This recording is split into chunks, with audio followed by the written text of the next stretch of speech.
Tetapi sosok Hamka ini, kesederhanaannya sehingga memaafkan, ya, di antara pengarang kiri kelompok Lekra yang menghebahkan berita tersebut, Pramudia Anantatur pun dihadir masa perkahwinan anaknya, dan pengkebumian Allahyarham Soekarno, Presiden Indonesia itu, diimamkan jenazahnya oleh Hamka.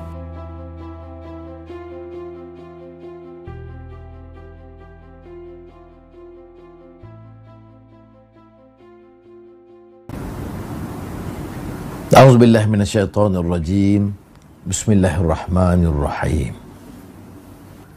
Lau kana 'aradan qariban wa safaran qasidan lattaba'uk walakin ba'udat 'alaihimush shuqqah wa sayahlifuna billahi law istata'na la kharajna ma'akum yuhlikuna anfusahum wallahu ya'lamu innahum lakadzibun. Kalau apa yang engkau suka, serukan kepada mereka, wahai Muhammad, sesuatu yang berfaedah, yang sudah didapati, dan satu perjalanan yang sederhana, yang tidak begitu jauh, nescaya mereka, golongan munafik itu, akan mengikutmu. Tetapi tempat yang hendak dituju itu jauh bagi mereka. Dan mereka akan bersumpah dengan Allah dengan berkata, kalau kami sanggup, tentulah kami akan pergi bersama kamu.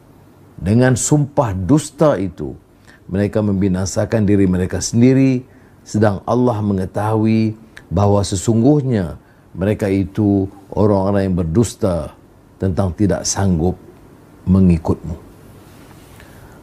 Untuk tujuan hari ini, saya berpandukan Buya Hamka, tafsir yang pernah saya sebut sebelum ini, iaitu tafsir Al-Azhar yang disiapkan oleh Buya Hamka semasa beliau dipenjarakan oleh Soekarno atas tuduhan percobaan kudeta atau membunuh, yang juga melibatkan pada masa itu nama Tunku Abdul Rahman Putra Al-Haj, Perdana Menteri Malaysia. Tentunya sekarang kita tahu fitnah, tetapi sosok Hamka ini, kesederhanaannya sehingga memaafkan, ya, di antara pengarang kiri kelompok Lekra yang menghebahkan berita tersebut, Pramudia Anantatur pun dihadir masa perkahwinan anaknya, dan pengkebumian Allahyarham Soekarno, Presiden Indonesia itu, diimamkan jenazahnya oleh Hamka. Tetapi dalam mengupas surah At-Taubah ayat 42 ini menunjukkan satu sikap menurut Hamka, orang yang mencari alasan dalih untuk tidak maju dalam peperangan. Ini kisah dalam perang Tabuk, di mana alasan diberikan jauh dan sebagainya, ya. Puluhan ribu ikut serta Rasul, tapi ratusan atau mungkin kurang itu mencari alasan dengan mengatakan ada suka. Ini sifat-sifat orang yang munafik yang tidak bersedia. Senang, ada habuan, maju. Kalau nampak sukar sedikit, dia bagi alasan tidak boleh bersama dan sebagainya. Dan ini pengalaman yang disebut untuk membaca apa yang disebut oleh Buya Hamka, Haji Abdul Malik Karim Amrullah, ulama besar rantau Melayu. Sebab itu seruan jihad ke Tabuk mereka pandang suatu perbuatan yang amat sulit, jauh dan sukar. Maka segala kesulitan dan kesukaran itu mereka jadikan alasan untuk tidak pergi. Tetapi bila tentera Islam itu kembali dari peperangan dan berhasil, mereka akan bersumpah dengan Allah bahawa mereka tidak pergi itu adalah dengan alasan ada rintangan peribadi yang tidak dapat dielakkan. Kalau rintangan itu tidak ada, kata mereka, mereka tidak akan tinggalkan. Maka dengan sebab alasan dibuat-buat itu, mereka telah membinasakan diri mereka. Nilai diri mereka telah jatuh. Mereka rusakkan diri mereka dan berbuat dusta. Padahal Allah Subhanahu Wa Taala mengetahui. Ini keunggulan kupasan Buya Hamka ini, seperti mana yang telah disentuh sebelum ini, ialah keupayaan dia menggunakan bahasa yang sangat indah, kerana beliau juga seorang novelis, ya, sastrawan yang terkenal. Dan selain daripada itu, boleh juga kadang-kadang dikaitkan dengan peribahasa, dengan seloka, dengan pantun. Jadi memudahkan kita untuk menghadam dan menghayati. Jadi pengajaran daripada tabuk ini adalah supaya kita lebih tegak, teguh dalam pendirian kita, dan hadapi masalah ni jangan besar sangat. Kita anggap masalah-masalah kecil itu Allah beratnya nak tanggung dan sebagainya. Padahal kita diasak dengan keimanan, dengan akhlak supaya dapat bertahan. Jadi perkara besar itu dianggap ringan. Tetapi kalau lemah, dan seperti mana yang disebut dalam tafsir Al-Azhar ini sifat munafik, maka hal-hal yang kecil ini, kurang sedikit apa dan sebagainya, itu dianggap malapetaka dan ancaman besar.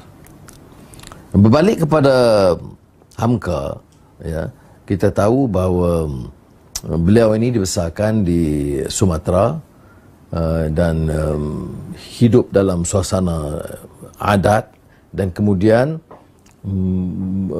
melalui ayahnya, dalam ada buku di Ayahku, dia terangkan bagaimana ayahnya memulakan suatu perubahan, reform, islah, hentikan segala sikap ta'assub dengan adat, dengan pahaman lama dan kolot yang disamakan dengan pahaman agama.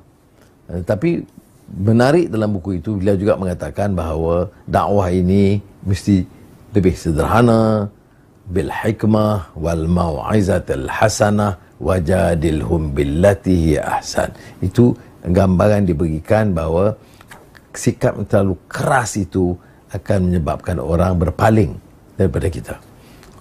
Kemudian beliau juga menjadi kontroversi sebab ini seorang alim, menulis tafsir, kemudian menulis karya cinta, Tenggelamnya Kapal Van de Beek, atau Merantau ke Delhi. Ini jadi filem kemudian, ya, yang juga popular di Indonesia satu ketika, Tenggelamnya Kapal Van de Beek. Itu ada satu lagi yang dijadikan juga filem, Di Bawah Lindungan Kaabah. Tetapi orang lupa bahawa yang dikisahkan oleh Hamka itu adalah pengajaran akhlak, kekuatan moral, semangat dan daya juang, dan bukan sekadar cinta haru biru yang kita faham seperti mana yang sekarang. Umpamanya bila dikritik tentang novel cinta, apa yang Hamka bilang atau sebutkan? Kata dia,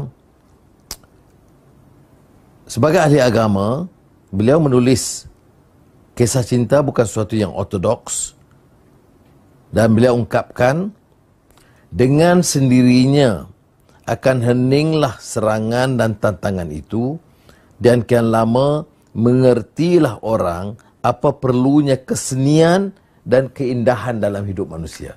Ini dia paparkan kenyataan, ya, kecintaan yang ada batas susila dan akhlak dan etika, dan tidak mendukung pelanggaran akhlak. Itu kata Hamka.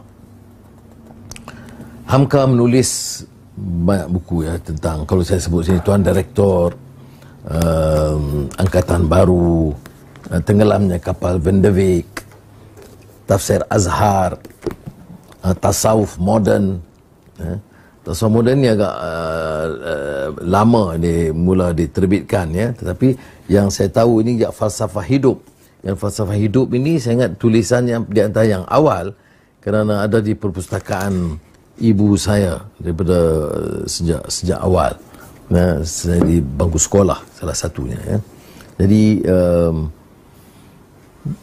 beliau prolific sekali penulisannya, dan umpamanya dia menyentuh hal-hal yang semasa, yang contemporary.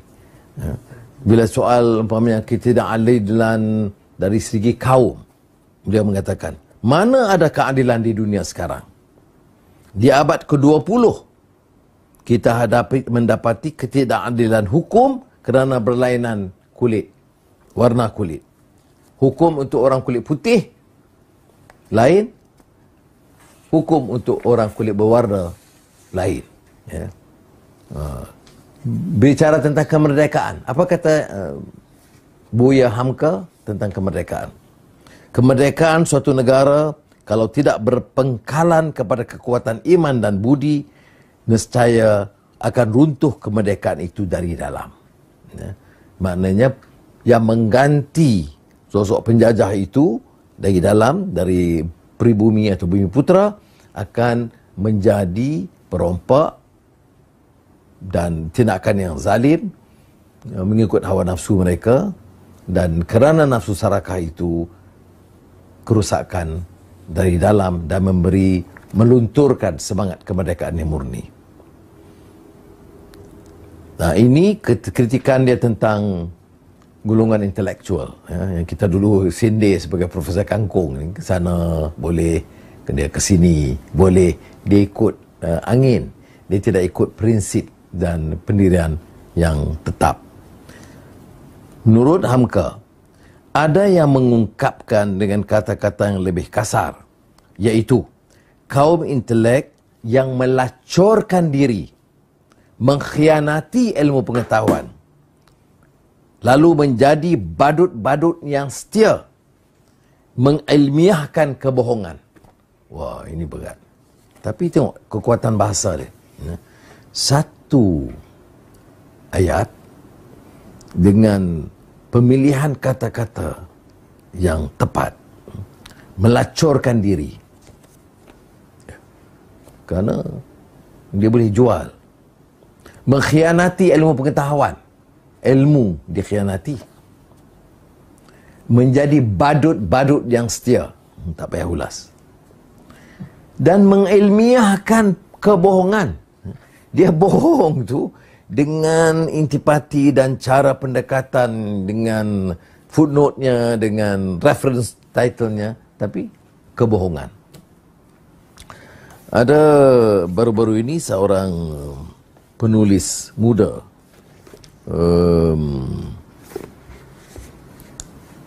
Khairuddin Junid, menulis buku Hamka and Islam, Cosmopolitan Reform in the Malay World. Ya. Tertarik dengan sarjana muda ini kerana tidak banyak kupasan mengenai Hamka dalam bahasa Inggeris, dan melihat umpamanya tentang faktor wahyu dan akal, reason and revelation. Soal peranan wanita dalam Islam, soal keadilan sosial dalam Islam, soal gerakan tajdid dan islah yang juga disertai oleh Hamka, itu dikupas dengan baik. Jadi mudah-mudahan saya dapat dorong saudara sedikit sebanyak, bacalah tentang falsafah hidup yang bermasalah dirungkai oleh Hamka, bila dia tekankan soal keadilan begitu dengan berat sekali, ya. Tak seorang pun manusia yang dapat menyingkir dari pergaulan ramai, pertukaran kepentingan dan pergantian fikiran. Yang menjadi pengawas dalam masyarakat ramai itu ialah rasa keadilan. Ya. Kalau tidak ada sense of justice, maka timbul penekanan manusia ke atas manusia, menghina warna kulit atau kaum, menindas rakyat bawahan. Jadi ini banyak dikupas dalam falsafah hidup Hamka.